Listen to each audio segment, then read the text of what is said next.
मैंने भारतीय जनता पार्टी को ज्वाइन किया है 2 दिन पहले। मेरी जिम्मेदारी बनती है कि मैं जिस परिवार में आया हूं, जिस उद्देश्य से आया हूं, जिस भावना से आया हूं, वो सबसे पहले प्रेस के सामने और भारतीय जनता पार्टी के रीति नीति के बारे में आपको अवगत कराऊं। इस प्रेस कॉन्फ्रेंस में भारतीय जनता पार्टी से जुड़े हुए लोग या भारतीय जनता पार्टी से संबंध रखने वाले पदाधिकारी सभी को मैं आमंत्रित नहीं कर पाया। इसकी वजह से कि अगला जो प्रोग्राम होगा उसमें प्रत्येक भारतीय जनता पार्टी के पदाधिकारी और कार्यकर्ता और जो जुड़े हुए नए पुराने उनको मैं आमंत्रित करूंगा, जिसमें उद्देश्य होगा कि भारतीय जनता पार्टी को मजबूत किया जाए। मेरा इसके अलावा और कोई ना तो उद्देश्य है और ना ही कोई किसी को बारे में मुझे कमेंट करने की आवश्यकता है। विशेष रूप से कुछ लोग ये ना समझे कि जो टैक्स पे बैठे हैं उन्हीं को आमंत्रित कर लिया और हमको नहीं किया। चूंकि मैं जिनको जल्दीबाजी में या जिनको ठीक समझ लो जल्दीबाजी ही कहूंगा कि जल्दीबाजी में जितना से कह सका, क्योंकि कल मुझे जयपुर में कोई पार्टी प्रोग्राम में जाना था तो मैंने कहा आज बात कर लूं, नहीं तो थोड़ा बीच में फासला हो जाएगा। इसलिए कार्यकर्ता बीजेपी के और पदाधिकारी ये नहीं समझे कि हमको सूचित नहीं किया गया। अगला प्रोग्राम उनकी उपस्थिति में होगा।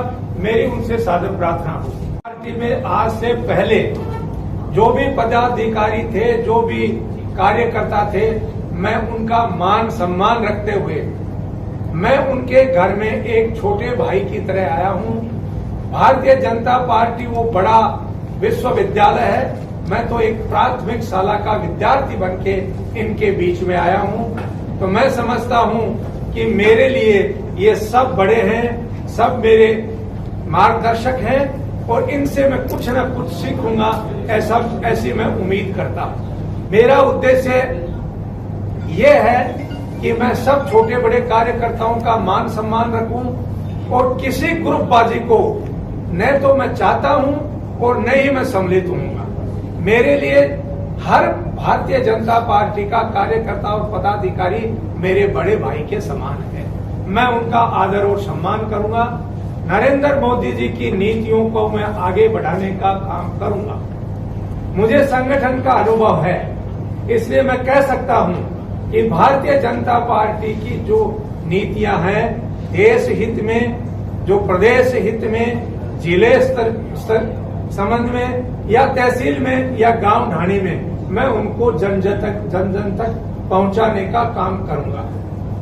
मैं भारतीय जनता पार्टी में सम्मिलित होते हुए इस निर्णय के साथ आया हूं कि मुझे कोई लोभ और लालच नहीं है। हो सकता है मेरे प्रतिद्वंदी इस तरह की अफवाहें फैलाएं, विशेषकर उदयपुर वाटे में अफवाहों का बाजार गर्म रहता है और यहाँ के लोग अफवाह फैलाकर सत्ता हासिल करने में माहिर हैं। इसलिए मैं उन सभी मतदाताओं से, प्रेस से आग्रह करूंगा कि मुझसे ना तो अफवाह फैलाने की उम्मीद करें और ना ही अफवाहें फैलाने में मैं विश्वास रखता हूं। मैं काम में विश्वास रखता हूं, सेवा में विश्वास रखता हूं और मैं एक दूसरे की भलाई में विश्वास करता हूं।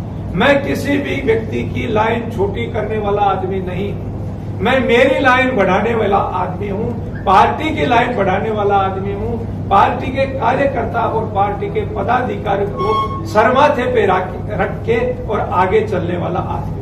लेकिन मेरी चाल सबसे पीछे रहेगी। मैं सबसे पीछे खड़ा हुआ भारतीय जनता पार्टी की सभा में, आयोजन में और आपके बीच में पीछे की लाइन में खड़ा मिलूंगा। मुझे कोई को प्रॉब्लम नहीं होगी। मैं चूंकि एक अच्छे तरह से यूनिवर्सिटी टाइम से ही मैं विद्यार्थी परिषद से भी जुड़ा हुआ हूं, बहुत कम लोगों को इस बात का पता है। राजस्थान यूनिवर्सिटी के बीकानेर डूंगर कॉलेज में मैं जब सीनेट चुना गया था, तब भी मैं अखिल भारतीय विद्यार्थी परिषद का सदस्य था। नोलगढ़ पढ़ा तो उस टाइम भी मैं भारतीय जनता पार्टी से जुड़ा हुआ था। इसलिए ये पार्टी मेरी नई नहीं है, मेरे घर परिवार के लोग हैं लेकिन कुछ लोग ऐसा सोचते हैं, ऐसी अफवाहें फैलाते हैं कि मेरे रिश्तेदार मुझे लाए हैं, कोई दूसरे व्यक्ति मुझे लाए हैं। ऐसा कुछ नहीं है, ये केवल भ्रामक प्रचार है। मैं मोदी जी की रीति नीति और भारतीय जनता पार्टी के द्वारा देश हित में दुनिया में जो नाम रोशन किया जा रहा है, उन नीतियों से प्रभावित होकर भारतीय जनता पार्टी का सदस्य बना हूं और मैं निरंतर भारतीय जनता पार्टी के प्रति अपना काम करता रहूंगा और आगे भी भारतीय जनता पार्टी के कार्यक्रम में आयोजित करता रहूंगा, जिसमें सभी पदाधिकारी, सभी विधायक, सभी कार्यकर्ताओं को मैं आमंत्रित करूंगा। मेरे मन में कोई किसी तरह की भावना या किसी तरह का कंपटीशन नहीं है, ये अपने दिमाग से निकाल दें। चतुराई और चालाक लोगों से मैं थोड़ा दूर रहता हूं, ये मेरे स्वभाव में। क्लेवर और कनिंग अंग्रेजी के दो शब्द हैं। क्लेवर होना बुरा नहीं है, लेकिन कनिंग से डर लगता है, इसलिए माफ कीजिए, कनिंग के साथ मेरा जोड़ मत बिठा। सर, चुनाव के ऐन वक्त पर आपने भारतीय जनता पार्टी का दामन थामा है, बहुत कम समय बचा है, इससे पहले भी काफी दावेदारियां हैं जो भारतीय जनता पार्टी के द्वारा दी जा रही है। जनता के लिए मैं जब स्टूडेंट लाइफ में था, 87 में मैं रूगल कॉलेज में था, एमए का स्टूडेंट, उस टाइम से लेके आज तक मैं तो सेवा ही करता रहा हूँ। बेरोजगारों के रोजगार में मदद करने वाला आदमी हूँ। इनके लिए कोई अच्छा नया मुद्दा जो रोजगार से जुड़ा हुआ हो वो लाने की सोचता हूँ। वृद्ध लोग हैं, उनका मान सम्मान हो, ऐसे लोगों को उत्साहित करके मैं सम्मिलित करता हूं। जो गांव में वो विडोज हैं, जो निर्बल हैं, असहाय हैं, जो अनुसूचित जनजाति के लोग जो पिछड़े हुए हैं, उनकी मदद करना, ये तो मेरा बचपन से उद्देश्य है। लोग विकास की बात करते हैं ना बंधु, सुनो, 87 में और 85 में मैंने मेरे गांव में वो निर्माण कार्य करवा दिए थे, चाहे वो पशु चिकित्सालय हो, चाहे और है टंकी का मामला हो, चाहे स्कूल का मामला हो, चाहे सड़क का। 87 में कुछ लोगों का तो जन्म भी नहीं हुआ होगा। मैंने कुछ बनने के बाद या पार्टी में आने के पहले नहीं, बात नहीं, स्टूडेंट लाइफ में जब कॉलेज का छात्र था तब मैंने विकास करा दिए थे, तब लोगों को रोजगार से जोड़ दिया था। तो अब तो मैं समझता हूं कि जब मुझे प्लेटफॉर्म मिला है और प्लेटफॉर्म और आगे मिलेगा तो मैं बेहतरीन से काम कर सकूंगा इनके विकास के लिए, नौजवानों के लिए, महिलाओं के लिए, SC ST के लोगों के लिए, OBC के लिए। जितना मुझसे बन पड़ेगा, जितनी मेरे सांस रहेगी, मैं इन लोगों की सेवा में पूरा समर्पित रहूंगा। चाहे इन लोगों की सेवा करते हुए मुझ पे अटैक हो, मेरे पे जानलेवा हमला हो, उसकी मैं परवाह नहीं करूंगा। चाहे मुझ पे और मेरे बेटे को जान से मारने की धमकियां मिले चाहे और मिल रही हैं, उसकी भी मैं परवाह नहीं करूंगा। लेकिन मैं उदयपुर वाटी की जनता, झुंझुनू की जनता और प्रदेश की जनता में भारतीय जनता पार्टी की सेवा करूंगा। आपने भारतीय जनता पार्टी का दामन थाम लिया, तो क्या भारतीय जनता पार्टी के बैनर तले चुनाव लड़ा जाएगा? सब कुछ भविष्य के संदर्भ में, भविष्य की बातें हैं। हम तो आज की बात करें ना, कल की और भविष्य की कौन कह सकता है? राजा रामचंद्र जी को वनवास हुआ था, उनके गुरु वशिष्ठ ही नहीं कह पाए थे कि कल क्या होने वाला है। आज तो भारतीय जनता पार्टी और लोगों की सेवा करने के लिए आए हैं। हम अच्छा, बुरा और नेगेटिव क्यों सोचें? ऐसा सोचना ही नहीं चाहिए। We should be take a good decision. हमको अच्छे निर्णय लेना चाहिए। हम क्यों गलत बातों पे जाएं?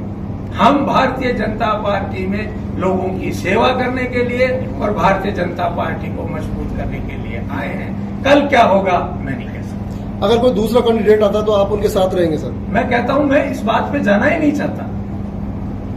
जो पार्टी का फैसला है वो सर्वमान्य होता है सबको। मैं कौन होता हूं? मैं तो सेवा करने आया हूं ना। मेरा उद्देश्य तो भारतीय जनता पार्टी को मजबूत करना है ना।